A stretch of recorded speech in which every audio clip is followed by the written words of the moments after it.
Na minha escola tem que usar uniforme, mas amanhã eu vou falar com o diretor.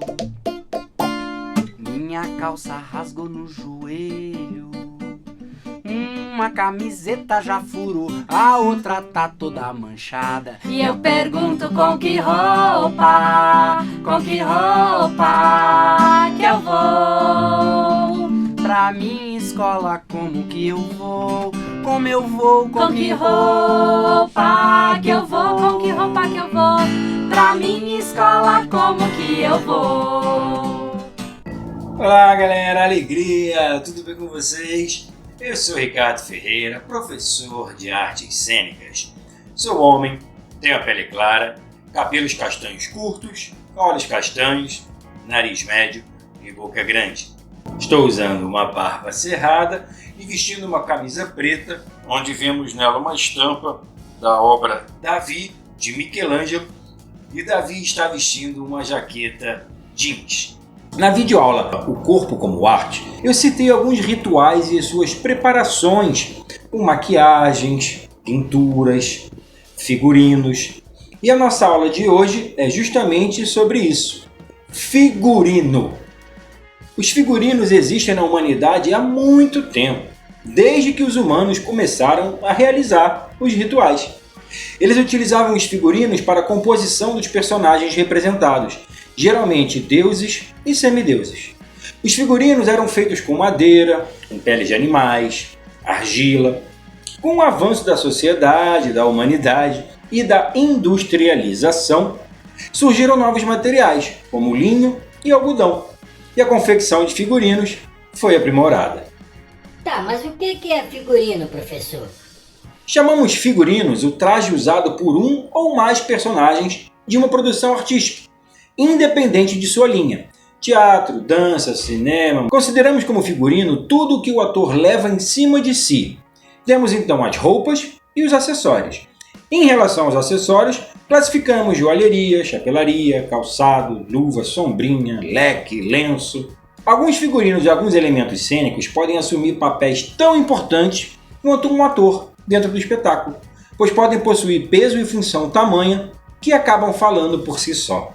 O figurino é parte importante do espetáculo, pois através dele se cria uma linguagem através das formas, cores, texturas, transmite a época, a situação econômica, política e social, indica a região ou a cultura, estilo do personagem, estação climática, aspecto psicológico, enfim, os elementos necessários para passar ao espectador o sentido do espetáculo, devendo mostrar as relações entre todos os personagens. O profissional responsável por desenhar e escolher os figurinos é o figurinista. Ele, junto à direção, é que escolhem os figurinos que as personagens irão usar no espetáculo. Eu hoje, por exemplo, escolhi essa camisa para essa apresentação de videoaula. Eu escolhi o meu figurino, como que eu queria que vocês me vissem nesse vídeo. Vou mostrar para vocês aqui alguns figurinos que ultrapassam a história, que só em você olhar você já sabe de que personagem estamos falando. Você conhece esse figurino? Ah, esse é o Super-Homem. Isso, é o do Super-Homem. E esse aqui, você já viu? Esse aí eu não sei não. Parece uma toalha de mesa. É da menina Dorothy, da peça O Mágico de Oz. E esse aqui, você conhece? É o Chavinho. Se você disse Chaves, isso, você acertou. Viram como tem figurinos que são tão famosos ou mais do que os personagens? Se eu fizer uma cena e mostrar esse figurino. Ah, mas isso aí não é um figurino, isso aí é um uniforme. Sim, é um uniforme. Mas se eu quiser fazer uma cena de escola, onde a minha personagem seja um estudante, eu usarei essa camisa como meu figurino, pois o meu personagem usa esse uniforme na escola. Ué, professor, então uniforme é figurino? Se for utilizada em uma apresentação cênica, sim. Mas o uniforme tem uma função diferente. Como o nome diz, uniforme, única forma. Ele serve para deixar membros da mesma equipe iguais, para facilitar a identificação. Existe uma vertente nas artes cênicas chamada teatro-esporte. Ela foi criada por Keith Johnston, que através de desafios lançados pelo público, 2 times pisam num palco para disputa na arte de improvisar. Ao final de cada cena, faz-se uma votação ou a marcação do gol. E a impossibilidade de previsão do resultado traz para essa forma de dramaturgia o caráter de modalidade esportiva, daí teatro-esporte. E assim, utilizam uniformes para identificarem de qual equipe fazem parte. Falando em uniforme, em esporte, eu aproveito para convidar aqui o professor Flávio Nascimento, que pode falar disso muito melhor do que eu. Fiquem aí e daqui a pouco eu volto. Professor Flávio, agora é com você.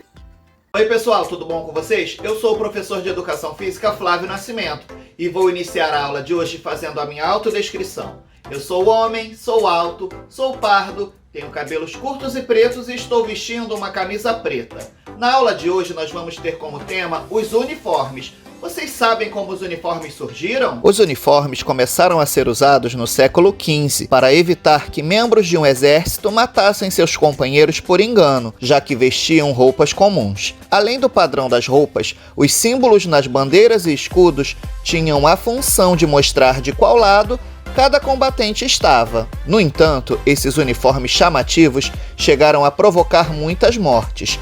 Com cores fortes, os soldados se tornavam alvos fáceis por ficarem bem visíveis. Por isso, a camuflagem passou a ser utilizada até os dias de hoje. E os uniformes relacionados à prática de modalidades esportivas? Será que sempre foram iguais aos dos dias atuais? Você saberia identificar quais seriam essas 2 modalidades esportivas? São o tênis e a natação. E vocês acham que essas saias compridas, calças e camisas de manga longa favoreciam a prática do esporte? E os primeiros maiôs de natação eram muito ineficientes na água. Os nadadores vestiam um traje de aproximadamente 5 quilos. Agora vamos conhecer como são os uniformes dessas 2 modalidades esportivas nos dias atuais. Que bom que os uniformes evoluíram para acompanhar o desempenho da prática esportiva. Agora, vamos aprender um pouco sobre a variedade e a funcionalidade dos uniformes. Cada modalidade esportiva demanda seus próprios equipamentos e uniformes esportivos. Quando colocados em uso, eles auxiliam na desenvoltura do exercício e proporcionam mais conforto para os atletas. Os esportes foram grandes expoentes da disseminação dos uniformes na sociedade.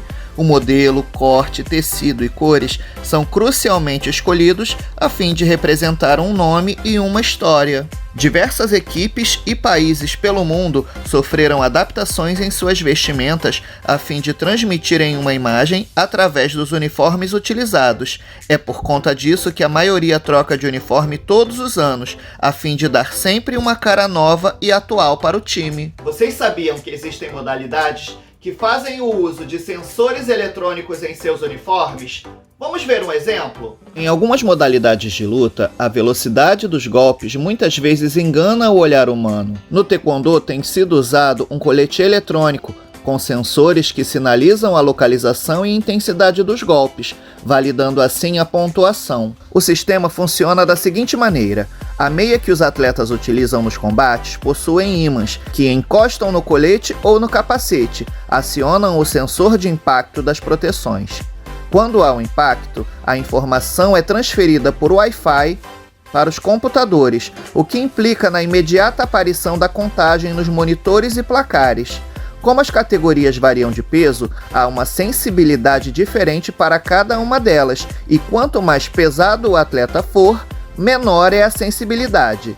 As luvas, diferentemente do que muita gente pensa, não têm sensor nenhum. Agora nós vamos falar sobre 2 temas que ainda exercem nos dias atuais influência sobre o uso de uniformes na prática das modalidades esportivas. Na busca por tolerância religiosa, algumas associações e federações internacionais estão anunciando mudanças nas regras dos uniformes dos seus atletas. Uma importante mudança aprovada é a permissão de que as mulheres islâmicas utilizem o hijab. um lenço que cobre a cabeça durante as partidas, roupas ligadas à religião e uniformes de corpo inteiro. Agora, observem essa imagem. As duas atletas estão jogando vôlei de praia. Mas perceberam a diferença nos seus uniformes? Além de falarmos a respeito do hijab relacionado à religião, agora vamos falar sobre a relação entre gênero e uniforme. A seleção de handebol de praia da Noruega foi multada em R$9.000 por abandonar os biquínis dos seus uniformes para disputar uma partida do Campeonato Europeu de Handebol de Praia em 2021. Segundo a federação, o uso de shorts vai contra o regulamento da competição, mas por incrível que pareça, os homens usam shorts nas competições. Nas Olimpíadas de Tóquio, as atletas de ginástica artística da Alemanha protagonizaram um momento de história para a modalidade. Se apresentaram usando calças que cobrem as pernas até o tornozelo, como forma de protesto contra os tradicionais colãs, que deixam a maior parte de seus corpos expostos. O que você achou dessa atitude? Viram como foi interessante aprendermos sobre o surgimento dos uniformes e a sua relação com os uniformes esportivos, desde a sua criação até os dias atuais. Tchau, tchau. Até a próxima aula. Hora da revisão. Na videoaula de artes cênicas de hoje, nós vimos que figurino é o traje usado por um personagem de uma produção artística, cinema, teatro, TV, e figurinista é o profissional que idealiza ou cria o figurino. É necessário que o figurinista conheça a fundo a história a ser tratada no trabalho, pois o figurino tem que revelar muito dos personagens. Para elaborá-lo, o figurinista deve levar em conta uma série de fatores, como a época e o local onde se passa a história, o perfil psicológico das personagens, o tipo físico das atrizes e dos atores e as orientações de luz e as cores do espetáculo. E na videoaula de Educação Física, aprendemos sobre os uniformes e a relação com os uniformes esportivos desde o surgimento até os dias atuais. Bom, galerinha, essa foi a nossa videoaula de hoje. Espero que vocês tenham gostado, que vocês tenham entendido um pouco mais sobre figurinos e uniformes. Até uma próxima. Fiquem bem. Tchau, tchau.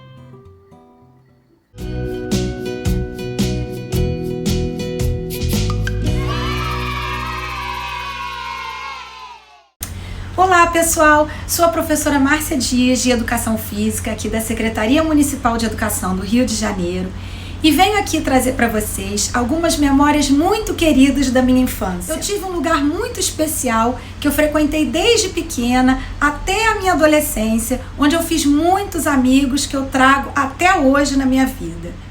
Eu nunca poderia deixar de lembrar desse lugar maravilhoso, porque eu morava no centro do Rio. E ali não tinha muito espaço, muito lugar para brincar, era um apartamento pequeno, era perigoso brincar na rua, muito trânsito. Então meus pais me matricularam na ACM, que é um misto assim de instituição, com clube, um lugar super especial.